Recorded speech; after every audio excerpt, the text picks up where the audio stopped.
অনেক অনেক বছর আগে এক বনেতে ধূর্ত শিয়াল বাস করত। সে ছিল খুবই চালাক আর খুব অত্যাচারী। সে একদিন বনের মধ্যে এদিক ওদিক ঘোরাঘুরি করছিল। সেই সময় তার কাছে উপস্থিত হলো তার সহপাঠী হায়না। সে এসে বলল, আরে শিয়াল ভাই যে, এক খবর আছে গো। ওই বনের দক্ষিণেতে নদীর ধারেতে একটা ফলের গাছ হয়েছে। ওই গাছটাতে ফলে ভর্তি, পাকা পাকা ফল, আপেলের গাছ। বনের বাকি সব গাছগুলো শুকনো, কোনো গাছেতেই ফল নেই। কিন্তু একটা সমস্যা আছে, ওই গাছেতে বাস করে এক চালাক কাঠবিড়ালি। ওই কাঠবিড়ালিকে যদি তুমি তাড়াতে পারো তাহলে গাছটা তোমার হবে, আর যত খুশি ফল যখন তখন খেতে পাবে।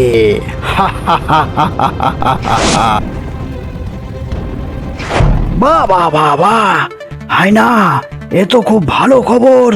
বাহ বাহ বাহ বাহ, তুই তো এই না হলে আমার প্রাণের বন্ধু। বাহ, সুন্দর খবর দিয়েছিস। চল তাড়াতাড়ি আগে কাঠবিড়ালিকে গাছটা থেকে তাড়াতে হবে, আর যদি না যেতে চায় তাহলে ওকে স্বর্গে পাঠিয়ে দিবি। হায়না আমার বন্ধু, চল তাড়াতাড়ি চল। এই খবরটা কাঠবিড়ালিকে দিতে হবে তো। কাঠবিড়ালি না হলে খুব সমস্যায় পড়ে যাবে। যাই যাই, একবার ছুটতে গিয়ে কাঠবিড়ালিকে বলে আসি। না হলে ওই গাছটা যদি দখল করে নেয় তাহলে আমিও কিছু খেতে পাবো না, আর কাঠবিড়ালিও খেতে পাবে না। আমরা না খেতে পেয়ে মরব। এটা ঠিক হবে না। আমি তাড়াতাড়ি যাই, কাঠবিড়ালিকে গিয়ে বলে আসি।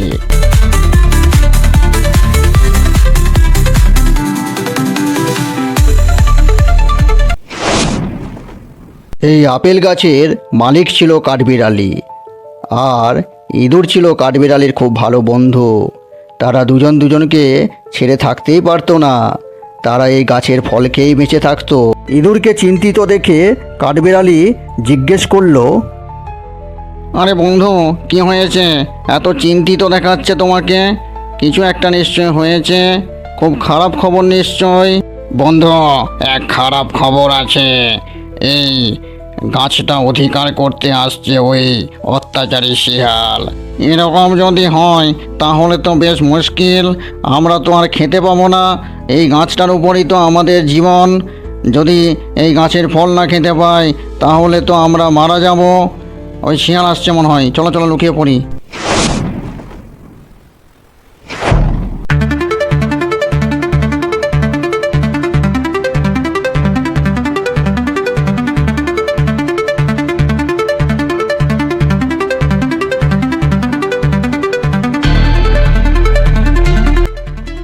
আমাদের আসার খবর পেয়ে মনে হয় ওই কাঠবিড়ালি ভয়ে পালিয়ে গেছে, বুঝলে শিয়া?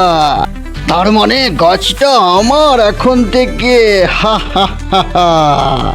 কাঠবিড়ালি মনে হয় আমার আসার খবর পেয়ে ভয়ে পালিয়ে গেছে। হা হা হা হা। ইঁদুর? হ্যাঁ, আমি ইঁদুর। কিন্তু শিয়াল, তোমাকে আমি বলতে এসেছি, শোনো। তুমি কাঠবিড়ালির কিছু ক্ষতি করবে না, কারণ ও আমার ভালো বন্ধু। হয় না? এই ইঁদুরটা বলে কি রে? হ্যাঁ, এ পুচকে ইঁদুরটা বলে কি রে? একে কিছু একটা কর। দেখো অত্যাচারী শিয়াল, তোমাকে আমি সাবধান করে দিচ্ছি। তাড়াতাড়ি এই গাছ ছেড়ে চলে যাও। এই গাছটা আমার বন্ধু কাঠবিড়ালি।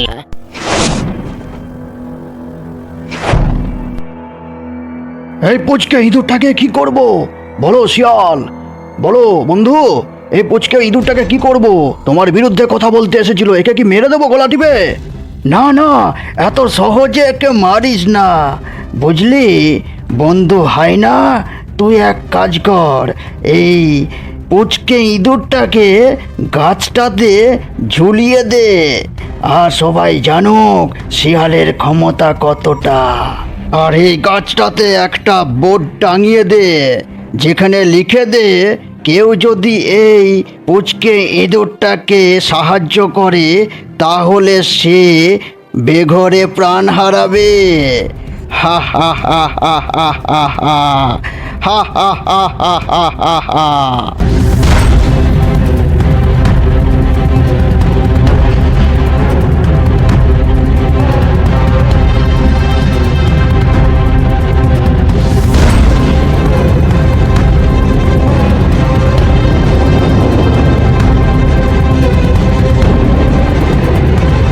বন্ধু, আমার জন্যে তোমার এই অবস্থা হলো। তুমি কেন গেলে শিয়ালের কাছে? ওরে ও বাঁশরি, তুই কেমন বাঁশি বাজাস? ওরে ও বাঁশরি, কি হয়েছে ব্যাপারটা তো বুঝতে হবে, জানতে হবে। হাম্বা হাম্বা, এরকম অবস্থা কে করলো? হ্যাঁ, ইঁদুরের এরকম অবস্থা কে করলো? কে করেছে এরকম? ইঁদুরকে ঝুলিয়ে রেখেছে, আমাকে বলো। গুরুমশাই, আমার বন্ধু ইঁদুরকে রক্ষা করো, এই গাছ থেকে নামিয়ে দাও, তুমি একে নামিয়ে দাও। ওই শিয়াল, ওরে বাবরে, ওরে বাবরে, ওই শিয়াল নিশ্চয়ই আর হায়না মিলে এই ইঁদুরকে এখানে ঝুলিয়ে দিয়েছে, তাই না? ওরে বাবরে, না না না, আমি পারবো না, আমি পারবো না, আমি চললাম। ওরে বাবরে, ওরে বাবরে, ওরে বাবরে, ও ভয়ঙ্কর শিয়াল, বাবরে, যখন তখন ওর হাতে বেঘরে প্রাণ হারাবো। শিয়ালের নাম শুনে গরু তো ভয়ে পালিয়ে গেল। শিয়ালের যে প্রচুর ক্ষমতা, গোটা বনকে শাসন করে। তারপরে পাশ দিকে পেরিয়ে যাচ্ছিল এক জেব্রা। ওই জেব্রাকে দেখে কাঠবিড়ালি অনেক করে বলল তার বন্ধুকে ওই গাছ থেকে নামিয়ে দেওয়ার জন্য, কিন্তু শিয়ালের নাম শুনেই জেব্রা ভয় পেয়ে গেল আর বলল, "না, আমি পারবো না, আমাকে আমাকে আমাকে ছেড়ে দাও, আমি পারবো না, আমি পারবো না, ওই শিয়ালের বিরুদ্ধে যেতে আমি পারবো না, শিয়াল খুব অত্যাচারী, ওরে বাবারে, না না না, আমি চললাম, আমি কিছু করতে পারবো না।" তারপর জেব্রার কাছে কোনো সাহায্য না পেয়ে কাঠবিড়ালি কাঁদতে শুরু করলো, আর সেখানেতে বসে বসে ইঁদুরকে বলল যে কি করব। ইঁদুর তাকে বলল, তুমি এক কাজ করো, তুমি ওই বাঘের কাছে যাও, বনের রাজা বাঘই কিছু করতে পারবে। তার কথা শুনে কাঠবিড়ালি বনের রাজা বাঘের কাছে গেল, আর এদিকে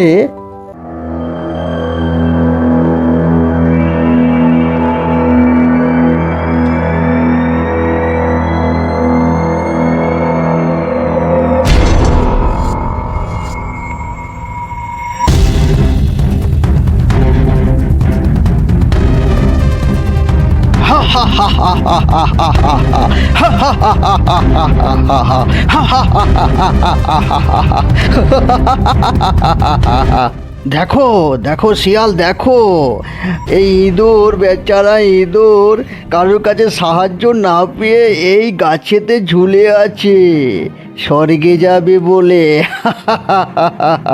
আরে আরে আরে, আমাকে ছেড়ে দাও, আমাকে ছেড়ে দাও, আমাকে ছেড়ে দাও তোমরা। এই বদমাস, এই বদমাস, এই বদমাস হায়না আর শিয়াল, তোমরা আমাকে ছেড়ে দাও, আমাকে এরকম করে বন্দি করে রেখো না, আমাকে ছেড়ে দাও, আমাকে মুক্ত করো। এই হায়না, দেখ দেখ দেখ, এই এই এই পুচকে ইঁদুরটা কি বলে, দেখ, ওকে ওকে মুক্ত করে দে, ওকে মুক্ত করে দে, বুঝলি? ওকে ওকে এখান থেকে একবারে জমলোকে পাঠিয়ে দে, ওকে মেরে দে, বুঝলি বুঝলি, ওকে মেরে দে একদম। আসুন আসুন, দেখবেন, আসুন রাজা বাঘমশাই, দেখবেন, আসুন এই শিয়াল, অত্যাচারী শিয়ালের কাণ্ড দেখবে, আসুন। তারপর বাঘকে সমস্ত কথা খুলে বলে ওই কাঠবিড়ালি শিয়ালের এরকম অত্যাচারের কথা, আর তার বন্ধু ইঁদুরকে ওই গাছে ঝুলিয়ে দেওয়ার কথা, তার গাছটা দখলের কথা, এ সমস্ত বলে ভাবলো যে বাঘ তাকে সাহায্য করবে, কিন্তু তা নয়। বাঘ খুবই ভীতু, কারণ সে জানে যে শিয়াল কতটা অত্যাচারী আর হিংস্র। না না না না না না না না, আমাকে অনুরোধ করো না কাঠবিড়ালি, আমি পারবো না, কারণ এই শিয়াল আমার থেকে অনেক ক্ষমতাশীল, আমাকে মেরে দেবে। ওরে বাপ রে বাপ, না না না, আমি পালাই, আমি পালাই, ও বাবা, ও না না না, পারে বাঁচলে বাপের নাম, ওরে বাবরে, ওরে বাবরে। এ হায়না, এই কাঠবিড়ালিটাকে ধরে ওর বন্ধুর কাছে পাঠিয়ে দে, তুলে দে ওই গাছেরটার উপর। আর কাঠবিড়ালি যেমন না পালাতে পারে, যা তাড়াতাড়ি ওকে ওই গাছটার উপরে ঝুলিয়ে দে। তোরা দু বন্ধু, তোরা দুজনই এক কাছেই থাক, বুঝলি? কাঠবিড়ালি আর পুচকে ইঁদুর, তোরা দুজনই এই এখানেতে সারা জীবন এইভাবেই থাকবি। আর কিছু খেতে না পেয়ে আস্তে আস্তে মারা যাবি।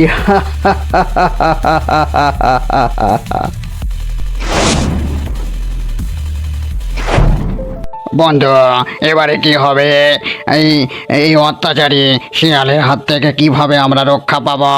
কিছু একটা তো উপায় হবে আমাদের। আমাদেরকে কেউ না কেউ তো রক্ষা করবেই। এভাবেই থাকো আর সাহায্য করে সবাইকে ডাকো। কেউ নিশ্চয়ই আমাদেরকে সাহায্য করবেই।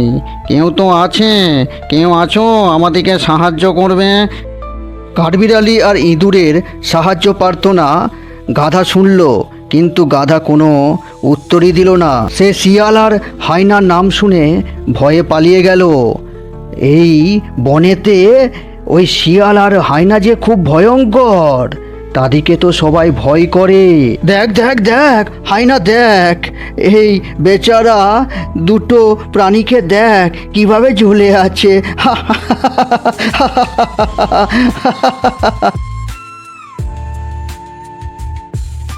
সেই সময় পাশ দিকে পেরিয়ে যাচ্ছিল মহারাজ সিংহ। সে বনের রাজা, আর দুটো প্রাণীকে এইভাবে ঝুলতে দেখে সে দাঁড়ালো আর পিছন ঘুরে তাকিয়ে দেখে তারা দুজন ওইভাবে ঝুলে আছে। আর উপরে সাইনবোর্ড দেখে তাতে লেখা আছে, কেউ যদি এই কাঠবিড়ালি ইঁদুরকে সাহায্য করে তাহলে সে তার জীবন হারাবে। কার এত সাহস? হ্যাঁ, কে লিখেছে এইসব? মহারাজ সিংহ, মহারাজ সিংহ, এই দুটো প্রাণীকে রক্ষা করুন, এই দুটো প্রাণীকে রক্ষা করুন। দেখুন কীভাবে বদমাস শিয়াল এই দুজনকে ঝুলিয়ে রেখেছে। আমি এদিকে রক্ষা করতে এসেছিলাম, কিন্তু পারিনি, কারণ শিয়াল যে খুব ক্ষমতাশীল। আর বাঘের এই কথা বলতে না বলতেই শিয়াল আর হায়না এসে সেখানে উপস্থিত হলো। শিয়াল বলতে লাগলো, যে একে সাহায্য করবে সে মারা যাবে। আর হায়নাও তার অহংকার প্রকাশ করলো। সিংহ সব দেখে চুপচাপ দাঁড়িয়েছিল, কারণ জানে যে যুদ্ধ করলে ক্ষতি ছাড়া কারোর ভালো হবে না। তাই সে চুপচাপ দাঁড়িয়েছিল। ভাগর সিংহ, তোদের দুজনকে বলে দিচ্ছি, শোন, তোরা যদি এই কাঠবিড়ালি আর ইঁদুরকে রক্ষা করিস তাহলে তোদের মৃত্যু আমার হাতে। কারণ তোরা ভালোভাবেই জানিস যে আমি কতটা ক্ষমতাবান, কারণ ঈশ্বর দ্বারা বরপ্রাপ্ত আমি। এর আগের গল্পে দেখেছিস তো, আমি তোদের দুজনকে জব্দ করেছিলাম শুধুমাত্র চিতাবাঘের জন্যই তোরা প্রাণে বেঁচে গেছিলি, না হলে তোরা প্রাণ হারাতি আমার হাতে, বুঝলে? এবার আজকে তোরা আমার হাতে প্রাণ হারাবি যদি এদিকে রক্ষা করিস। এখনো বলছি সময় আছে, যা পালা, তোরা পালা। এখনো সময় আছে। অত্যাচারী শিয়াল, তুই তোর নিজের রূপটা ছেড়ে দিয়ে একটু ভালো হয়ে যা, কারণ তোর মৃত্যু খুব তাড়াতাড়ি তোর সামনে উপস্থিত। আমি তোকে আজকে মারবো, না হলে নিজে মরবো, বুঝলি? না না, আমি ছাড়বো না, আমি কাউকে ছাড়বো না। তোদের দুজনকেও মারবো, আর এই কাঠবিড়ালি আর ইঁদুরটাকেও মারবো। আজকে কত মাংস রে, হয় না? আর দেরি করছিস কেন? কাজে লেগে পড়। এই সিংহ আর বাঘকে তাড়াতাড়ি মার, তারপর এই ছোট্ট ছোট্ট প্রাণীদিকে কেটে কুচি কুচি করবো আমরা। হা হা হা হা হা হা হা। সাবধান সাবধান, অত্যাচারী শিয়াল, সাবধান। দেখ, ভালো করে চোখ চেয়ে দেখ, তোর বাচ্চাকে আমি কোথায় রেখেছি। খুব আদর যত্নে রেখেছে। তোর ওই বাচ্চাটাকে গলা টিপে মারবো, আর নাহলে গাছ থেকে ছুঁড়ে ফেলে মারবো, বুঝলে? হা হা হা হা। আরে দারুণ দারুণ দারুণ, বাহ বাহ বাহ বাঁদর, বাহ বাহ, এই কারণে তুই আমাদের প্রিয় বাঁদর। বাহ বাহ বাহ বাহ, ভালো কাজ করেছিস। নে এবার বাচ্চাটাকে মেরে দে তো, দে। ওই শিয়ালের খুব শক্তি হয়েছে না, দেখাচ্ছি মজা। ছেড়ে দাও আমার বাচ্চাটাকে, ছেড়ে দাও বাঁদর, আমার বাচ্চাকে ছেড়ে দাও, আমার কাছে ফিরিয়ে দাও। আমি কথা দিচ্ছি, আমি আর এরকম ভুল করব না। আমি এই ইঁদুর আর কাঠবিড়ালিকে তার গাছ ফিরিয়ে দেব। আমি চলে যাব এখান থেকে, এই বন ছেড়ে চলে যাব। বাঁদর, তুমি ছেড়ে দাও, ওই বাচ্চাটাকে ছেড়ে দাও। ওই বাচ্চাটার তো কোনো দোষ নেই, যত দোষ এই শিয়ালের। এই শিয়ালের, ওকে ছেড়ে দাও। ও যখন বলেছে ওকে ক্ষমা করিয়ে দিচ্ছি এবারটা, ওকে ছেড়ে দাও বাঁদর। সিংহের কথা শুনে বাঁদর তার বাচ্চাকে ফিরিয়ে দিল। শিয়ালও আনন্দ পেল তার বাচ্চাকে ফিরে পেয়ে। আর শিয়াল আর হায়না মিলে ইঁদুর আর কাঠবিড়ালিকেও ওই গাছ থেকে তার বাঁধন খুলে দিল। আর এইভাবেই বনে আবার শান্তি ফিরে এলো। বন্ধুরা, এই গল্পটা থেকে কি শিখতে পারলে? শুধু ক্ষমতা দিয়ে সব কিছু আদায় করা সম্ভব নয়, ভালোবাসা দিয়ে সবার মন জয় করা যায়।